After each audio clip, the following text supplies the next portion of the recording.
diversos objetivos, pero entre ellos mejorar la narrativa, ¿no? Claro, cuando uno en la literatura se encuentra de todo, ¿no? Programas que duran 60 minutos o 60 horas o 1000.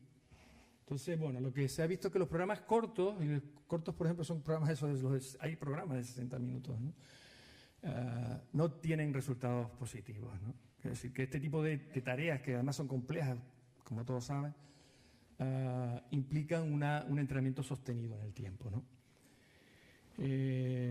Aquí hay el número de sesiones semanales también influye. Cuanto más sesiones, parece que eso, no sabemos cuántas, pero sabemos que cuanto más sesiones, son cosas que a lo mejor ustedes dicen, bueno, esto es una obviedad. Bueno, una obviedad, pero en las políticas, ¿verdad? En los programas que se atienden, a veces, yo qué sé, yo veo que a los niños con TEL allí en Canarias los atienden 2 días a la semana durante 40 minutos, ¿no? Poco podemos hacer con eso, ¿no?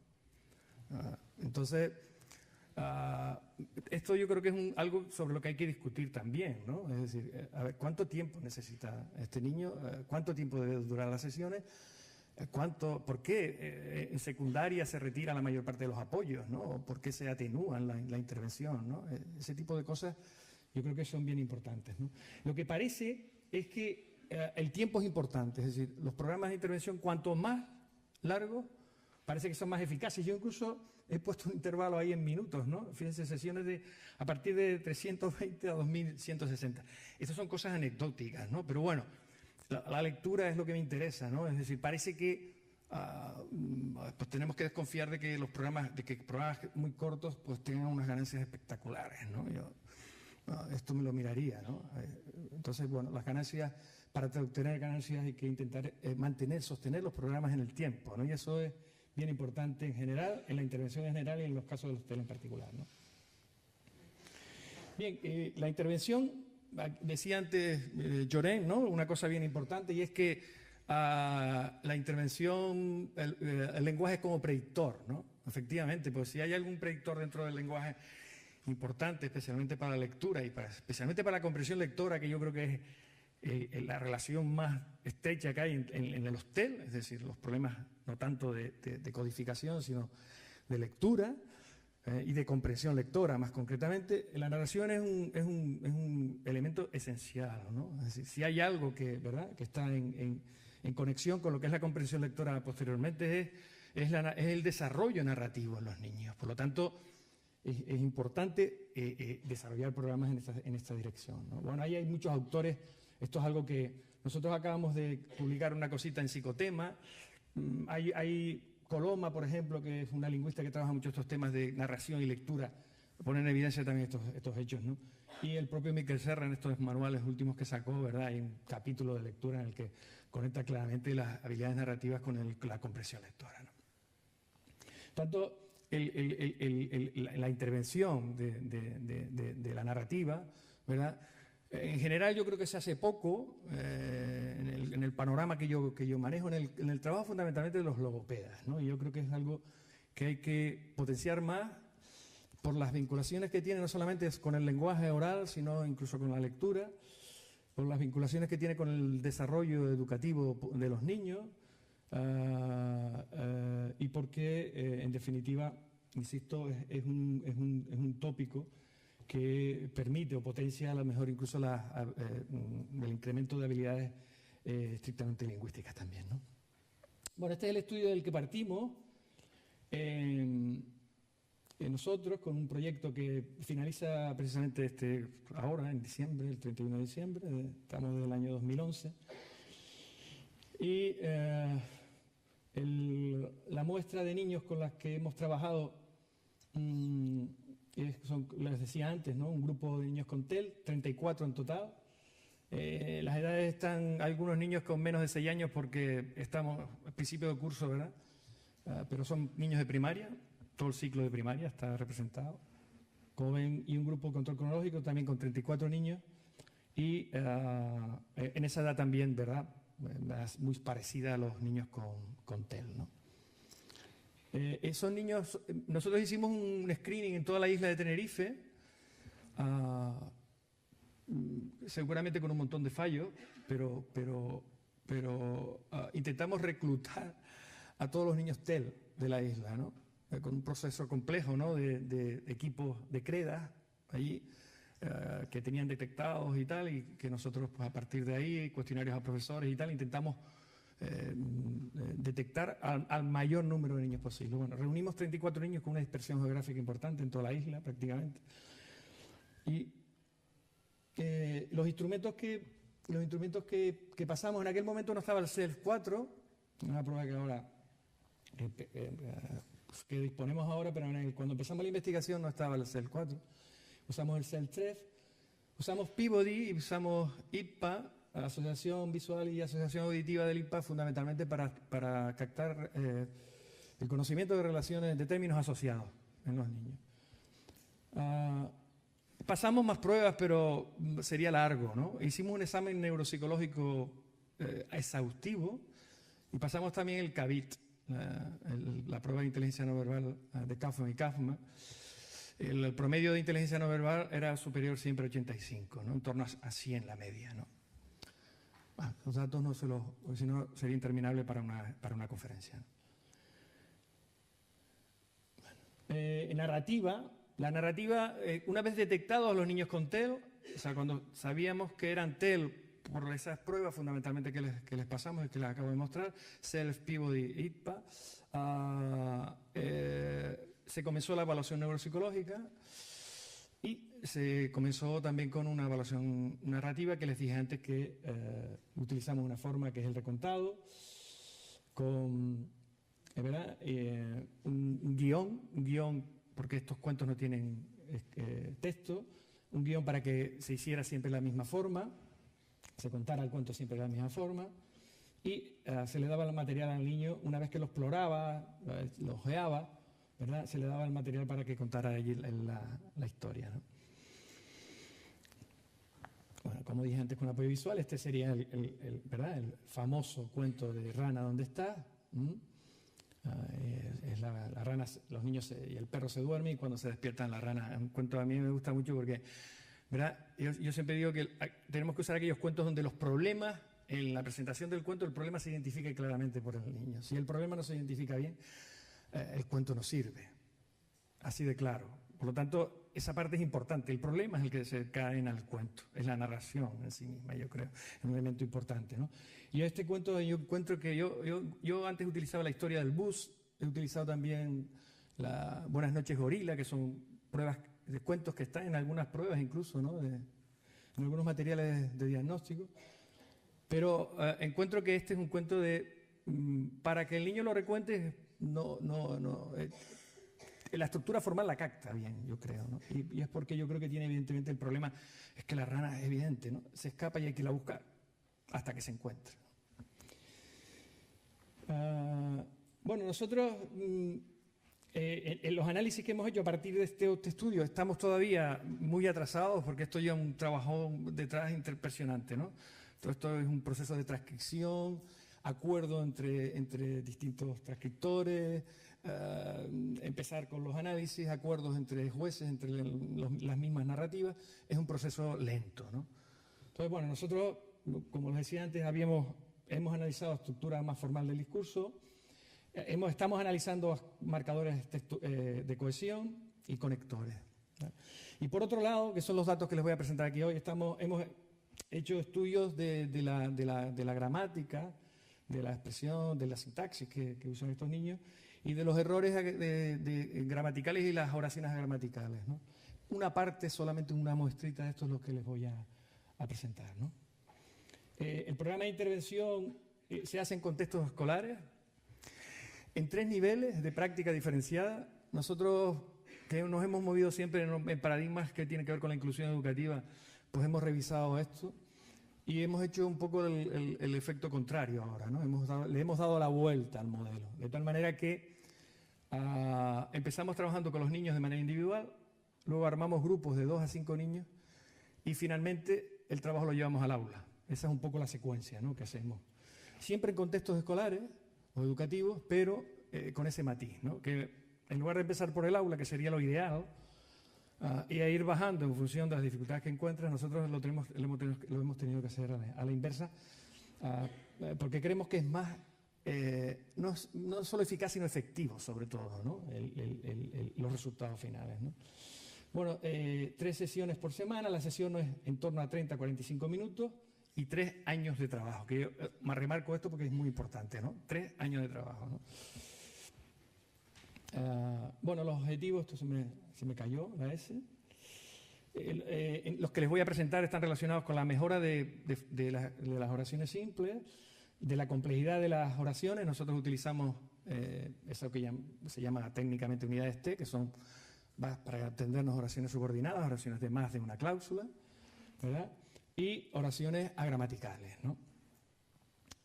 Bueno, en esta idea, con esos objetivos, este es el programa de intervención. Como ven, no es un programa de intervención estrictamente que aplica un programa de narrativa estricto, sino que además se acompaña de otros recursos que entendemos que no siempre son lingüísticos, pero que son necesarios para potenciar la propia narración de los niños.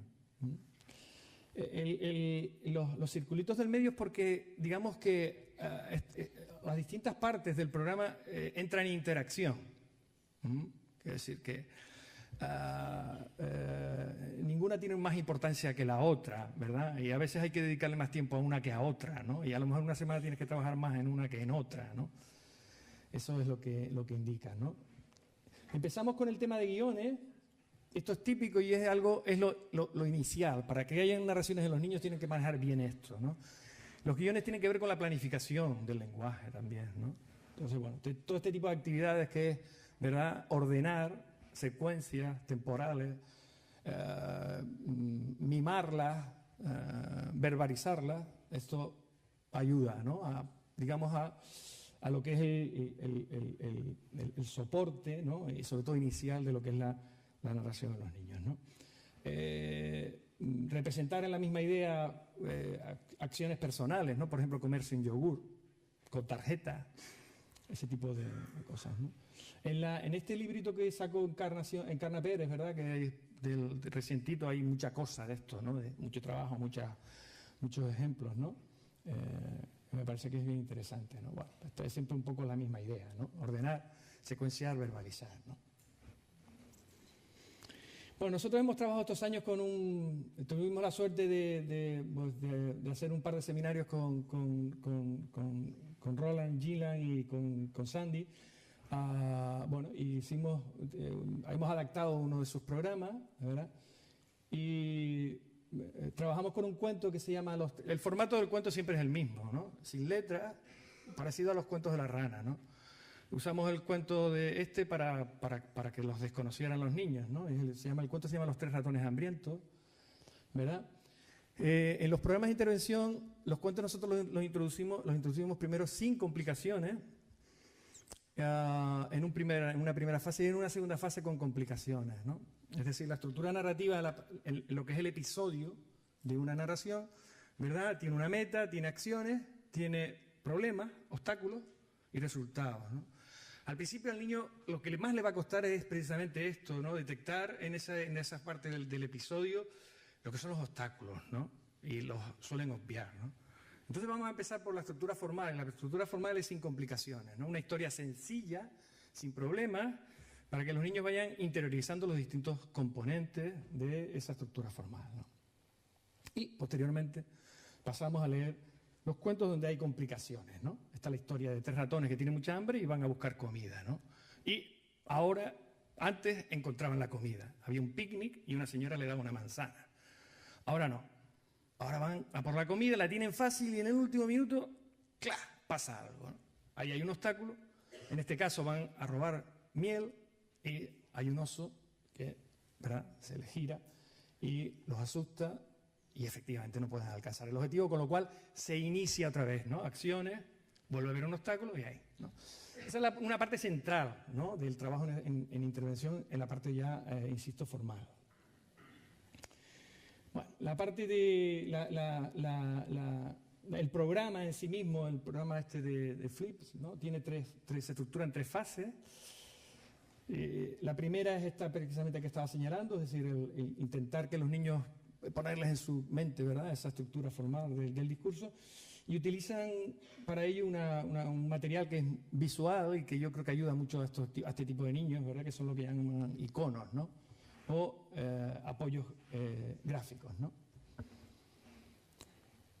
¿Qué serían este tipo de materiales, ¿no? Es decir, para identificar cada una de las partes, lo que se va haciendo es, esto se monta con velcro, ¿no? Se va a poner el velcro a este tipo de elementos, y a medida que el niño va contando la historia, pues tiene que ir poniéndole este tipo de materiales. También pueden grabar la historia, luego se escuchan y van viendo qué elementos de esa estructura formal nos ha puesto y los va poniendo, ¿no?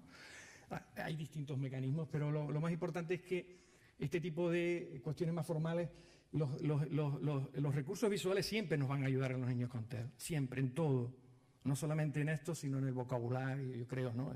En la sintaxis, en todo. Yo creo que lo que pueden ser apoyos visuales, yo creo que es un recurso bien importante en estos niños, ¿no? Bien.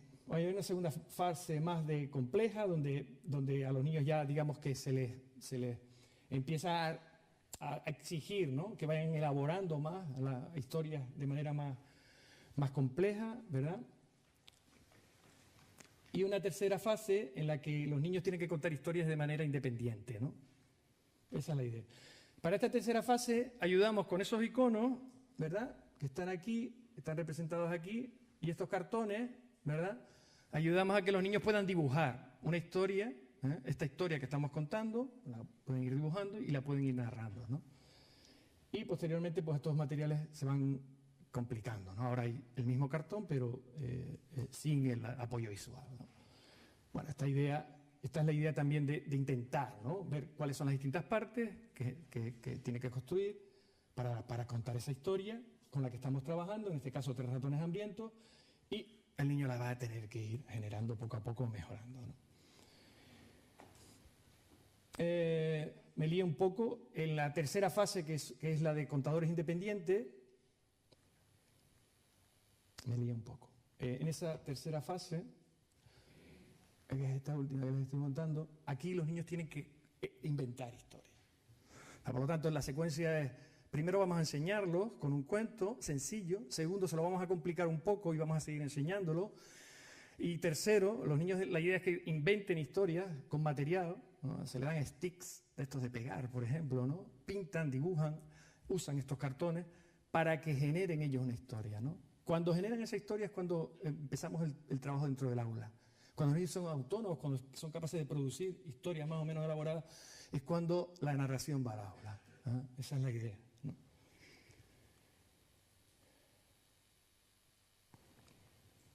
Bien, funciones ejecutivas. Nosotros estamos trabajando con un grupo en este proyecto, ahí participan médicos y participan neuropsicólogos.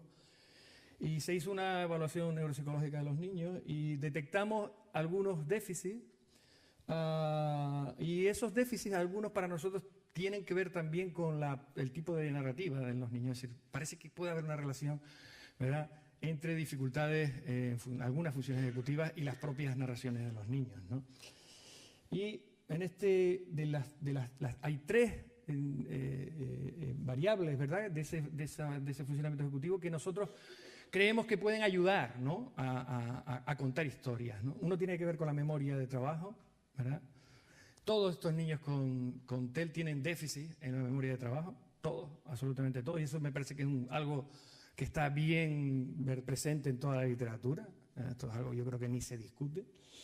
Por lo tanto, actividades como, ¿verdad?, secuencias de dígitos, inversos directos, completar oraciones, recordar palabras, las 2 palabras finales en 2 oraciones distintas, cosas de ese tipo, ¿no? Bueno, hay un montón de actividades, ¿no?, sobre esto, ¿no? O actividades de planificación, ¿verdad?, tipo laberintos, ¿no?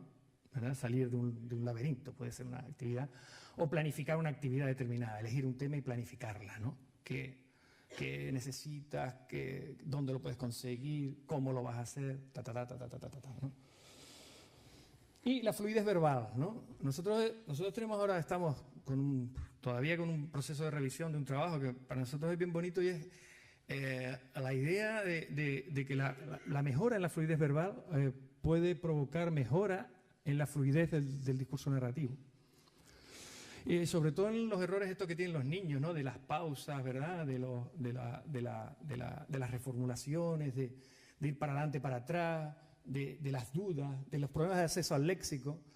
Pues una hipótesis de trabajo que nosotros tenemos es que probablemente si activamos, ¿verdad?, la mejora de lo que es, ¿verdad?, el acceso al léxico, ¿no?, ante consignas semánticas y ante consignas fonéticas, eso probablemente pueda tener una incidencia positiva, ¿verdad?, en la fluidez, ¿eh? No ya en la cohesión ni siquiera en las cuestiones sintácticas, ¿no?, por supuesto que no, pero sí en un discurso más fluido también, un discurso narrativo, ¿no?, en los niños, ¿no? Saben que los niños con TEL también, ¿no?, tienen más dificultades, ¿verdad?, van para adelante, para atrás, rectifican, dudan, no encuentran la palabra adecuada, etcétera, etcétera, etcétera, ¿no? Vocabulario. El vocabulario es algo esencial en general en el trabajo en lenguaje con estos niños y en el trabajo narrativa también.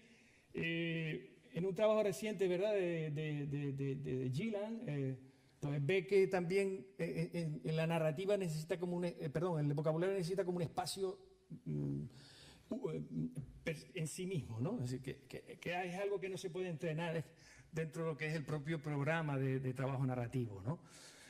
Sino que necesita como si fuera un compartimento, ¿no? Hay que activar el vocabulario de los niños y hay que dedicarle un rato a eso, ¿no?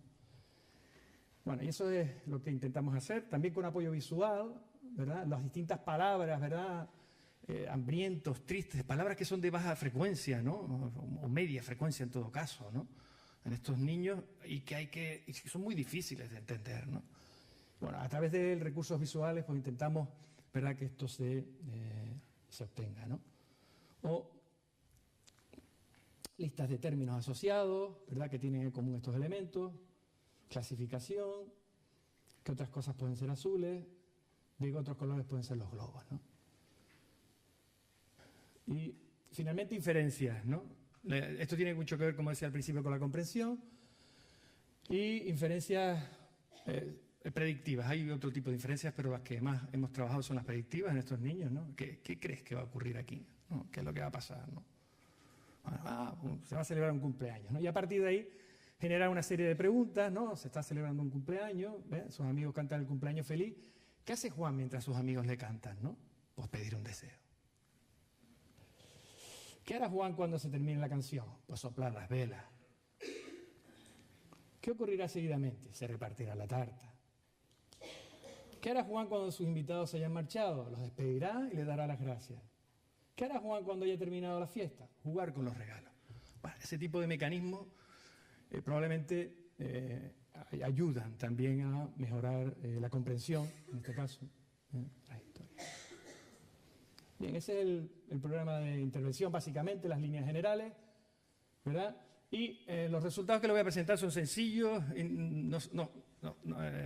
digamos que son una parte muy pequeñita, ¿no?, de lo que tenemos, pero es hasta donde he podido llegar, ¿no?, que son los resultados, las ganancias que hemos obtenido con este trabajo durante estos años en tres variables muy sencillitas, que son las oraciones simples, esas unidades T, oraciones subordinadas, y las oraciones gramaticales, ¿no? Y estos son los resultados, ¿no? Bueno, los niños siempre comparando TEL y controles cronológicos, ¿no? Y como ven, bueno, hay unas diferencias importantes antes del tratamiento con un tamaño del efecto alto, grande. Después del primer año de tratamiento se mantienen las diferencias entre controles y TEL, del grupo controles y TEL, ¿verdad? Y lo que les presento en esta segunda diapositiva son las ganancias, ¿no? O sea, con los niños con TEL progresan, pero ganan más que los controles, son los que no se intervienen. Hay unas diferencias importantes, insistía, antes del tratamiento, con un 25%, con un 25% del tamaño del efecto, y las ganancias se producen especialmente en el segundo año de tratamiento, ¿no? Globalmente parece que hay más ganancias en los TEL que en los controles, ¿no? Parece que pues, si ganan más, suponemos que es porque en el manejo de unidades T, que esto es un dato importantísimo, ¿no? Si ganan más, suponemos que puede ser por el entrenamiento, ¿no? Esta sería la gráfica, ¿no? Los rojos serían los TEL, la diferencia de partida, ¿verdad? Se mantiene la diferencia durante el primer año, se igualan casi en el segundo año y se igualan prácticamente en el final del tercer año, ¿no? Lo mismo con oraciones simples, ¿verdad? Hay diferencias antes del tratamiento, perdón, no hay diferencias antes del tratamiento, hay un tamaño del efecto bajo, Tampoco en el primer año, y empiezan a haber diferencias a partir del segundo año, ¿no? Con un tamaño de efecto moderado. Volvemos otra vez, igual que antes, a las ganancias. Después del primer año hay algún tipo de ganancia, no tanto en el segundo y en el tercero, ¿no? La representación gráfica sería esta, ¿no? Aunque la gráfica parece que son los TEL, pero estadísticamente no hay una diferencia significativa, ¿no? Parece que los TEL, pero bueno, los TEL de alguna manera incrementan el uso de oraciones simples también en sus narrativas, ¿no? Y en la gramaticalidad, en relación con lo que son oraciones gramaticales, no con errores, pues como ven, antes del tratamiento hay una diferencia importante, con un tamaño de efecto grande, ¿verdad? Después del primer año, ahí todavía se mantienen las diferencias. En el segundo año, después del segundo año, es cuando aparece que hay diferencias importantes, y en el tercer año no. Volvemos a mirar las ganancias, ¿verdad? Y vemos que en el primer año hay ganancias con un tamaño del efecto considerable, en el segundo año no, y en el tercer año hay ganancias con un tamaño del efecto también considerable, ¿no? La ganancia global del tratamiento es significativa, con un tamaño del efecto grande, diría yo, ¿no? ¿Vale? 16. Esto quiere decir, ¿no?, que el 16% de los niños con TEL son mejores que el mejor de los niños con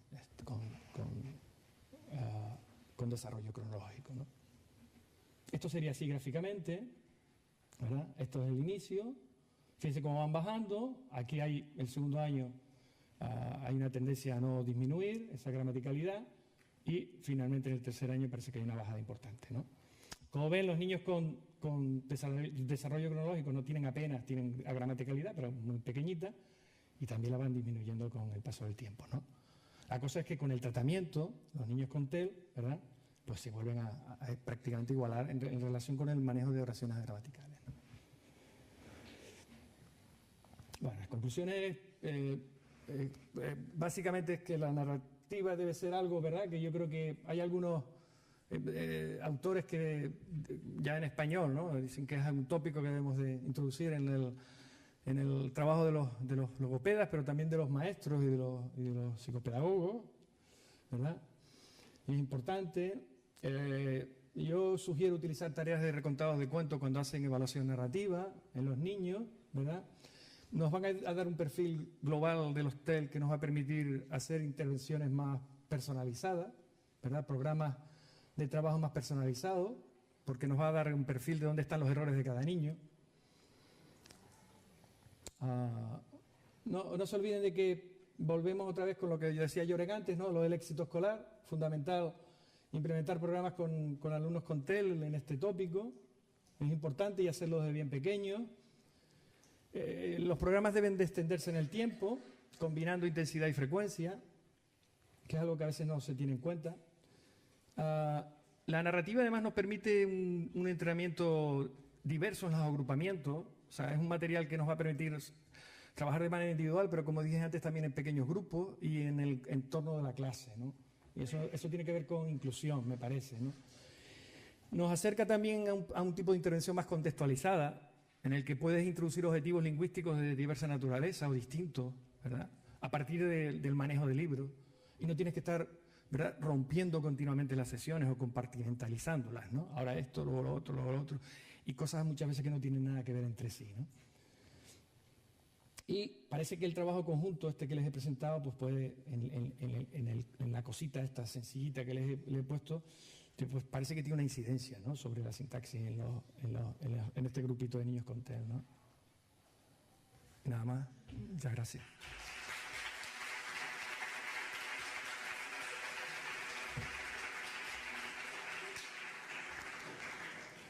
Muchas gracias, Víctor, por esta muy interesante conferencia, y que supongo que os habrá despertado muchas ideas para poder aplicar en la práctica. ¿Preguntas?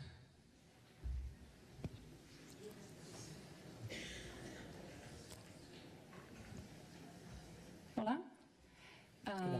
Bueno, yo tenía una pregunta que no sé si hay investigación o no detrás, pero yo que estoy mucho en la práctica clínica, Me gustaría saber tu opinión que lo has comentado, ¿no? Que había un aspecto a la hora de hacer los guiones, de poderlo representar con la actuación, que el niño pueda representar la historia con las secuencias a nivel temporal.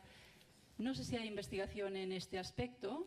Bueno, me interesaría saber si se ha investigado o no la eficacia del hecho de hacer la representación a través del juego, ¿no?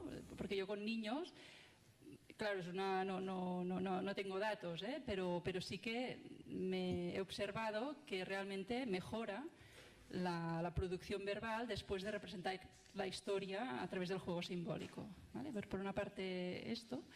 Y por la otra parte, en el aspecto que decías que está comprobado que cuanta más frecuencia a más sesiones, más efectividad. Yo, que estoy con niños más pequeños, estoy en atención precoz, sí que tengo comprobado y quizá también pienso que es un aspecto a investigar, y para probar la eficacia. Los americanos lo hacen mucho, quizá nosotros no hacemos demasiado, de poder hacer intervención a través de los papás, ¿no? A través de Claustra, aquí la gran impulsora, ¿no? A través de los programas Hanen, etcétera, de poder un poco traspasar las estrategias o acompañar a los papás para que no únicamente en la escuela, sino también en casa puedan llevar a cabo aplicar las técnicas que los logopedas, ¿no? En teoría los expertos, digo entre comillas, porque los papás son quienes mejores conocen a sus hijos y también los pueden ayudar mucho, ¿no? Dos cuestiones, que quizá no te toca tanto a ti, ¿no? La parte más de familia, ¿no? Tú estás más en el ámbito escolar, pero yo pienso que es muy importante de que nos lo creamos mucho, ¿no? De que realmente tenemos aquí unos coterapeutas, no sé cómo decirlo, que son los padres, ¿no? Y que pueden ayudar muchísimo lo digo aquí porque también, ¿no? Pienso que que toca decirlo, ¿no? Porque estamos en una ATELCA, ¿no? Que es la Asociación de Padres y Madres. Bueno, yo sobre la primera cuestión no tengo datos, quiero decir, además en los términos en los que tú los planteas, a menos. Es decir, yo creo que una cosa es el juego, o las situaciones de juego como tal para un objetivo concreto que puede ser el lenguaje, por ejemplo, ¿no? Y otra cosa distinta es utilizar este tipo de situaciones que son previas digamos a lo que es la producción de narraciones o de cuentos de los niños, ¿no? Es decir, lo que sí que hay más es como paso previo, ¿no? A todo esto de la producción lingüística, el reforzamiento de habilidades que al fin y a la postre una narración, ya lo decíamos también, ¿no? Introduce elementos que son espaciotemporales, ¿no? Y este tipo de secuenciación espaciotemporal, pues tanto de ordenar como de no verbalizar o verbalizarla, pues ayudan a esa planificación inicial, ¿no? De eso sí hay más cosas, ¿no? Pero en relación con el juego yo no lo conozco, ¿no? Yo te sugeriría de todas maneras con este comentario que revises este texto, no sé si lo conoces, que es el de Encarna Pérez, ¿no? Que está publicado en Le Bon.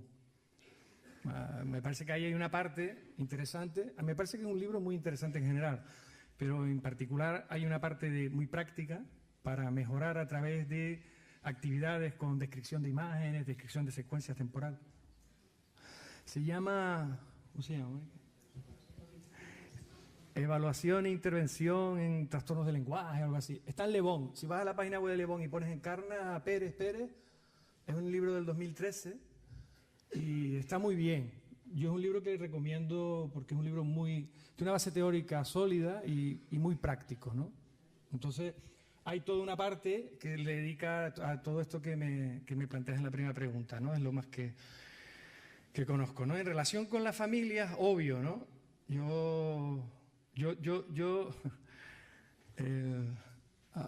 Le hice un comentario a una colega de aquí de Barcelona, ¿no? De un librito muy bonito que acaba de publicar, que es Marta Gracia, sobre evaluación del lenguaje en situaciones ecológicas, ¿no? En la escuela, en el aula, ¿no? Y acaba de sacar una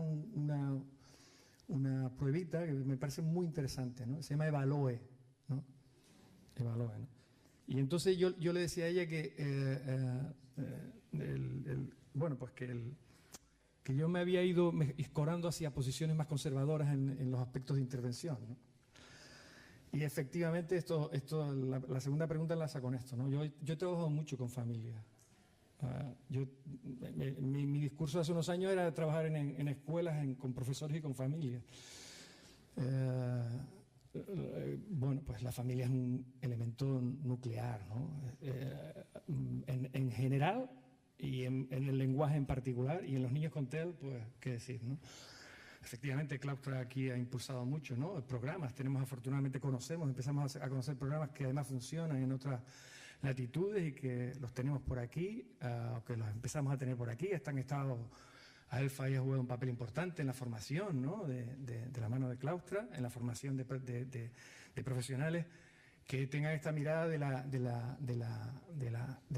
la complementariedad, ¿no? de un eje fundamental, de un pilar fundamental que es, para impulsar el lenguaje, la necesidad de que los padres ahí funcionen. Yo no diría como terapeutas, ¿no? Sino como padres que conozcan, que manejen este tipo por ejemplo, ¿no? El manejo de libros, ¿no? Que decía antes, ¿no? Pues hay que enseñarle a que esto lo hagan, pero además lo hagan bien.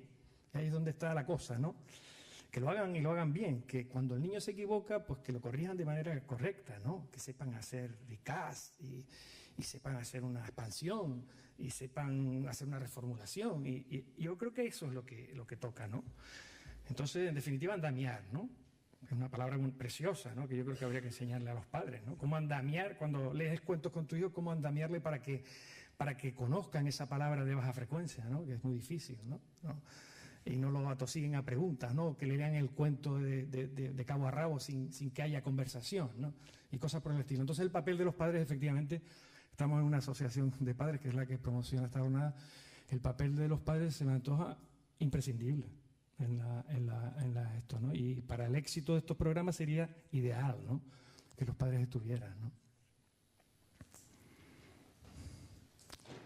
Un poquito de autopropaganda. Después tenemos un taller dedicado a padres. Haremos lo que buenamente podamos, pero va en esta línea, ¿eh? O sea que, ¿preguntas?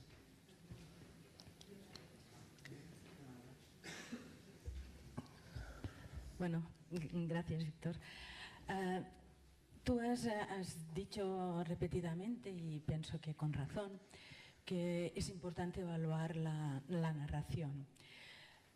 Yo lo único, tengo una cierta prevención, porque la narración tiene un peso cognitivo y lingüístico extraordinario. Ambas cosas, ¿no? Entonces, está muy atado también a tener experiencia con la narración. Y en según qué entornos hay niños que se les ha leído pocos cuentos, se ha hablado poco de cuentos, y entonces su mochila está más vacía que otros niños de entornos más culturalizados, que les explicas cuentos cada día, que no sé cuántos, ¿no? Entonces, de alguna manera, pienso que puede quedar, la evaluación que se haga de esta narración puede quedar mediatizada por la falta de experiencia, ¿no? Yo hice en el año 2002, tuve un año de sabático y estuve preparando todo un trabajo de narración en una escuela del área metropolitana, de un entorno de Cornellá, que es un entorno determinado también, con niños de primero, ¿eh?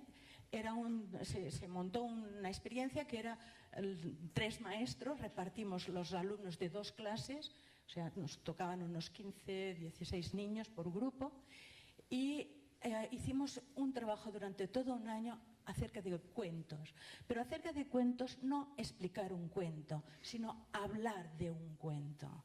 Entonces, hablar de cuentos implica, ¿y esto por qué le ha pasado esto? ¿Tú qué crees? O sea, desarrollar llevarlos a que ellos entiendan toda la historia, pero con razonamiento, y cómo se habrá sentido, etcétera.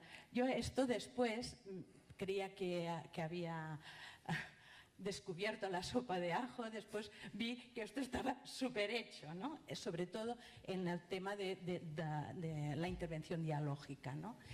Pero lo que sí que puedo decir es que comparamos los niños que habían hecho primero el año anterior, cómo narraban, cómo explicaban una historia que no era ficticia, tenían que explicar algo que les había pasado. Cómo narraban a esos niños y cómo narraron los que tuvieron esta intervención a final de curso. Habían diferencias significativas, no solo en la estructura narrativa, sino también en el uso del lenguaje.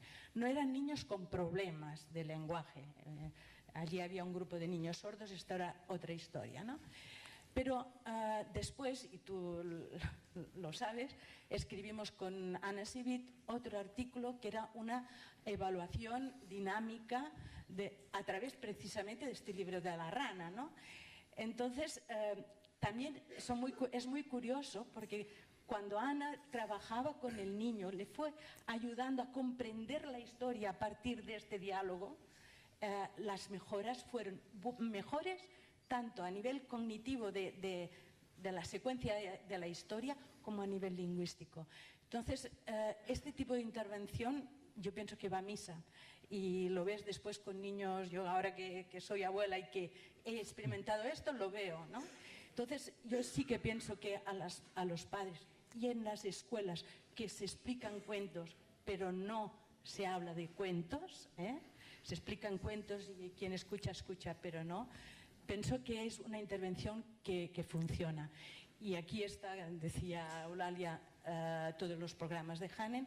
Todos los programas de Hanen van a trabajar esto, el dar instrumentos a los niños para que organicen su pensamiento y puedan. Claro, un niño con trastorno específico del lenguaje, pienso que si no entiende bien la historia, le va a costar mucho más montar el lenguaje porque es donde le baila, ¿no? Bueno, ya no explico nada más. Muchas gracias por el comentario, porque creo que no preguntas nada en concreto, sino que amplía. Claustra tiene una reconocida trayectoria en esta temática, ¿no? Sí.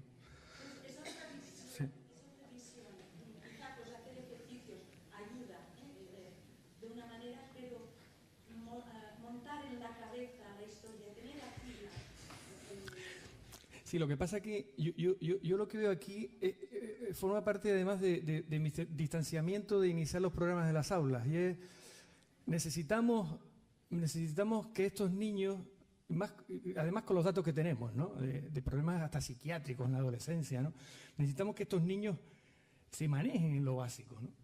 O sea, estos niños que nosotros cogemos de 6 años hasta 11 años y pico, o sea, no podemos empezar con esos niveles que estamos hablando de 3 a 6 años, ¿no?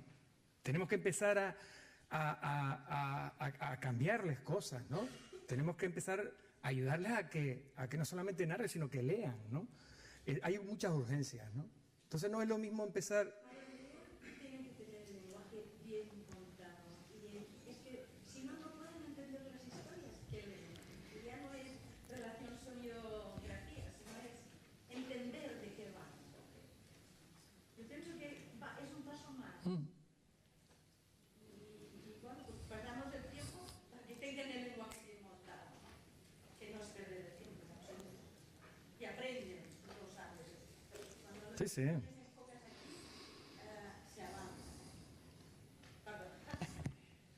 Hacemos la última pregunta porque vamos mal de tiempo por aquí. Hola, buenos días. Yo no soy profesional, soy madre de un niño diagnosticado de TEL de 10 años. Mi pregunta era la siguiente. En el estudio que usted ha presentado, ¿vale? Se veía en las gráficas una evolución a partir de los 3 años que el niño con TEL se igualaba en según qué narraciones gramaticales a un niño con no TEL. ¿Esto significa que los niños con TEL en edad adulta el tema de narración lo tendrán a su ritmo? ¿O hay estudios de niños con TEL en edad adulta? ¿Son capaces de narrar como una persona que no tenga TEL? Yo no conozco. Yo me dedico a población infantil desde siempre. Antes, en un trabajo anterior, de 3 a 6 años, y en este caso en primaria, ¿no? Hay algunos estudios, pero hay poquito, ¿no? Sobre esa etapa. Yo sé que Elvira Mendoza, por ejemplo, en Granada, en la Universidad de Granada, si le escribes a Elvira, si quieres luego te doy el correo. Le escribes de mi parte y ella te puede dar, porque ha revisado y ha hecho cositas sobre resultados en TEL adultos, ¿no? Yo sé que por Manchester la Gina Conti también ha hecho alguna cosa con adultos. No sé si desde el punto de vista de la intervención o de lo... Pero bueno, hay algunos estudios más bien en adolescentes, ¿no? Con TEL, ¿verdad? Pero yo desconozco. Ese dato no te lo puedo dar. A lo mejor nuestra colega inglesa podría facilitarse ese tipo de datos, ¿no? Hay una cosa que... Cuando yo empecé este trabajo con los neuropsicólogos, cuando ellos me hicieron la evaluación neuropsicológica, ellos pasaron una prueba que se llama el TABESI, y hay una cosa que indica siempre que los niños con TEL aprenden menos que los niños normales, es obvio, ¿no? Es una obviedad, pero aprenden. O sea, la curva de aprendizaje siempre va hacia arriba, ¿no? Y eso yo creo que es una buena noticia. Son niños que son capaces de aprender. Por lo tanto, el reto está en la familia, en las instituciones, en las políticas educativas que se establecen con estos niños para brindarles el apoyo adecuado, porque pueden aprender. No sabemos hasta dónde, pero pueden aprender y aprenden. Y yo, en todas las dimensiones de estudio que tengo, los niños con TEL siempre evolucionan, siempre. Por lo tanto, yo creo que... no es que yo tenga la solución, yo solamente estoy aportando esta idea. Si logramos que las familias se impliquen, pero se impliquen con conocimiento, que se empoderen, que sepan lo que hacen y cómo manejar a estos niños, si logramos que las instituciones educativas se impliquen de verdad, no puede ser dos intervenciones a la semana de 40 minutos. Yo creo que estos niños necesitan más. Si buscamos los materiales adecuados, yo creo que estos niños aprenden. Eso yo creo que es algo incontestable. Entonces, no sé hasta dónde, ¿no? Entonces, bueno, yo por ejemplo, hay una cosa que a nosotros nos ha sorprendido. Nosotros hemos trabajado también lectura con estos niños, ¿no? Y mejoran mucho, o mejoran siempre en lo que son habilidades de lectura mecánica, ¿no? Tienen más problemas en la comprensión, pero bueno, yo creo que eso se puede ir mejorando poco a poco, ¿no? La clave está en lo que decía Llorena esta mañana, es decir, detección temprana y programas de trabajo desde de edades más tempranas con estos niños, ¿no? Esa es la esencia, ¿no? Luego hay una enorme heterogeneidad, ¿no? Ya lo decía al principio, ¿sí? No todos los niños responden de la misma manera porque el punto de partida de los niños es la línea base muy heterogénea, ¿no? Entonces, todos no van a llegar alguno se va a descarrilar en el trayecto, ¿no? O alguno va a llegar con los vagones desvencijados, ¿no? Pero hay algunos que van a llegar. Y yo creo que eso es importante, ¿no? Dar ese mensaje, porque no es un mensaje de la nada, es un mensaje con datos, ¿no? Que está apoyado en la evidencia. Muy bien, pues muchas gracias, Víctor. De nada, un placer.